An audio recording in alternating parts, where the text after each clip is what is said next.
In our last session, we looked at what does it require to be a follower of Jesus, and we discovered that it requires discipline. And we looked at some of the principles of what we have to do and what God does.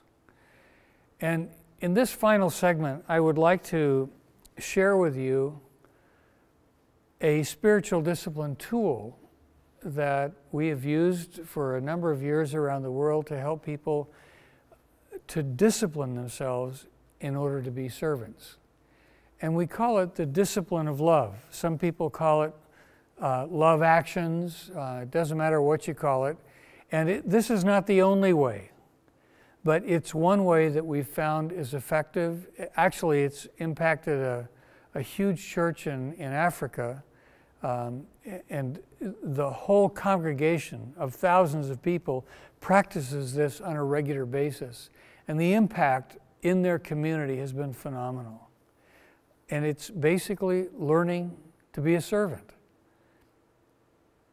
Not only where we work, but in our communities, the places where we live.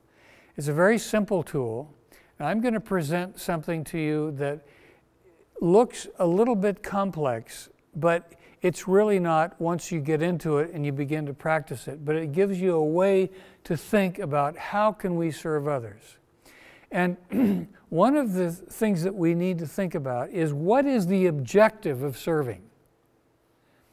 Why do we serve? Well, first of all, we serve because we're being obedient to what Christ has called us to do. But secondly, we serve in order to help the people that we're serving grow towards God's intentions for them. That's why we serve. We don't serve just to serve. We serve to help them fulfill God's intentions in their lives. So, and we look at the first slide, we see across the top, we see 4 areas: wisdom, physical, spiritual, and social.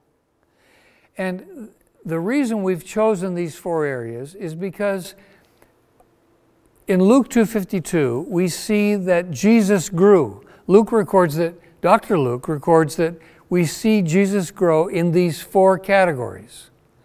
And if you've studied human development, it's easy to see and to understand how every area of human development can fit into these 4 categories. It's much simpler than the Maslow's hierarchy of needs, where you have dozens of different categories. But this summarizes them into something that is very simple and useful for people at the village level all the way to the university level. These are 4 categories. These are 4 categories of human need. We all need to have God's wisdom. We all need to grow completely physically. We all need to become competent in our social relationships.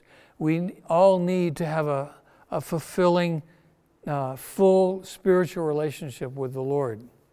So these are 4 areas of human need. And we can serve other people to help them grow in wisdom, to help them become more physically developed and fulfilled, to help them become spiritually fulfilled and socially fulfilled. So why do we serve people? To help them to grow in wisdom, to help them to grow physically, spiritually, and socially. So those are the 4 areas or categories of need. And then on the left-hand side of this matrix, we have 3 areas of people that we can serve. And there you could develop this into any area or any number of categories, but we thought that the 3 areas are basic communities or worlds in which we live. We live in the world of our family, the world of our church, and the world of our community. And then you can break community down into numerous categories: near community, distant community, a culturally similar community, culturally different, etc. But we'll just, for the sake of illustration today, we'll just look at those 3 levels: family, church, and community. And what I want to do is to help us to look at this matrix as 12 ways, 12 areas where we can serve other people. Now, let's look first of all at family. When we look at family, here are just some very simple examples of how we can serve to help our families grow in wisdom. For example, in the first upper left-hand corner, we see that one way, this is only one example, that we could help our family grow in wisdom is to discuss how to apply a proverb during our daily family devotions, assuming we have daily family devotions. This would just be one way that we could help our children or our spouse or help us together to understand what does it mean to grow in God's understanding of how we are to live. We could read a proverb and discuss what does that mean? What are some of the practical implications of that kind of growth? Another one, let's look at the far right-hand side, just as an example. Well, and this is true for pastors especially, or guys that are really busy, they don't have time, to do anything, with their spouses. Take your wife out for a date. I can remember one group of pastors I met with one time, and I said, how many pastors, the group of pastors, when was the last time you took your wife out for a date without the kids? And one guy lifted his hand. I said, tell us. And he said, before we were married. Well, that was nice, but it certainly wasn't enough. And how can we help our spouses? How can we help ourselves as a couple to grow as God intends us to grow, to reach God's intentions for us? Spend more time with each other on a date or bowling or on a walk, whatever we do. Let's look at the next category, church. What would be some ways we could serve in our church to help our church grow towards God's intentions for it? On the left-hand side, we see an example, help youth ministry to learn better ways to serve. You got kids in your, help the kids learn how to serve. And as they learn how to serve, they're growing in wisdom. This is how God wants us to live. And that's one example. Again, on the right-hand side, how can we help our church grow socially? Well, in most churches, there are single parents with kids. They need to be socialized. And one of the things that we could do is to invite those kids from a single parent family into our home to share a meal, to go camping, to go on a bowling or a sports game, to watch it together, to do something socially with those kids. So that's just an example of one way we could socially serve our church and to help our church grow towards God's intentions. Let's look at the third category, community. Look at the under physical. Here's an example. We could pick up trash in our own community or in the neighborhood where we work. I've been doing this for years. It's just part of who I am. I walk down the street, I see trash, I pick it up, and I put it in the nearest receptacle I come to. My grandsons, they know that. When they go for a walk with Grandpa, we pick up trash. And you don't even have to tell them about it because it's just what they do. We have an office and a parking lot that's 2 blocks from each other. And so I park in the parking lot, and it's in the downtown area where there are a lot of homeless people who just seem to enjoy throwing trash out of their shopping carts, as they eat. And unless it's picked up, it really becomes an eyesore. Well, why would I do that in my community? Well, one thing is I think it reflects God's image.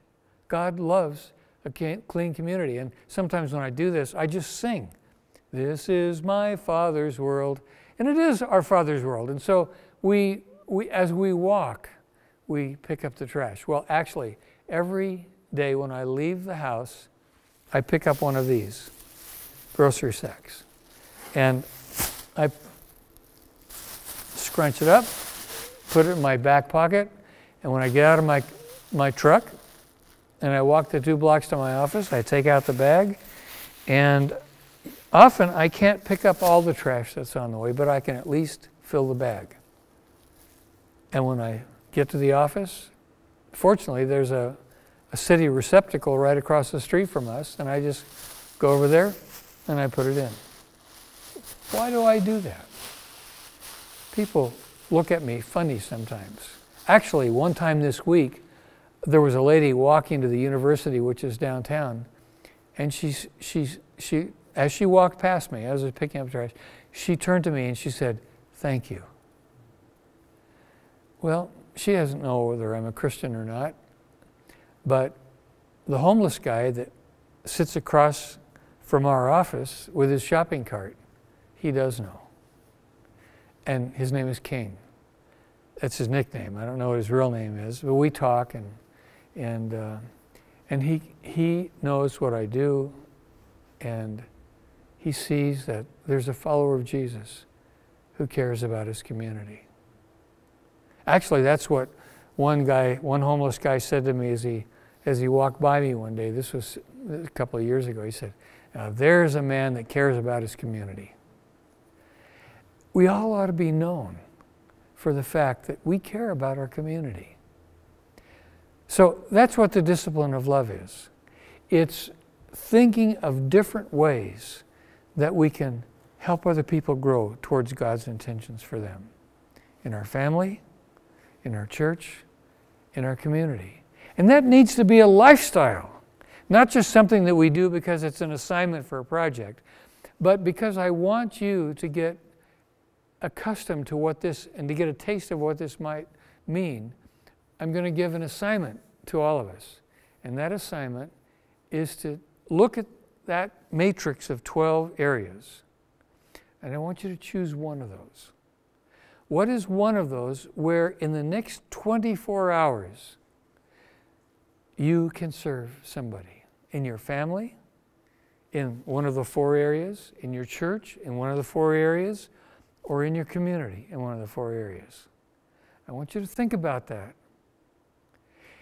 And then I want you, after we close, I want you to not only write down what you think you can do in the next 24 hours, this is your assignment, then I want you to share it with one other person, and then I want you to pray for each other, that God will help you to actually do what you have committed to do. But after you do it, this is what I want you to do. On the slide, you're going to see a copy of a sample journal. And in the journal, it gives you an opportunity to identify which of those areas of the matrix. In this particular example, the area is family wisdom. And this is just an example. It gives the date, July 5th. It says, okay, the category and level is I'm going to do this in my family. I'm doing it in the area of wisdom. Well, and this is what was done. The need was that we need to have family devotions on a regular basis. And I haven't been doing that as a father. So what am I going to do? I'm going to read a psalm, for example, Psalm 119, verse 100, and I'm going to discuss it at a meal with my kids. As I do that, I'm helping my family grow in the area of wisdom.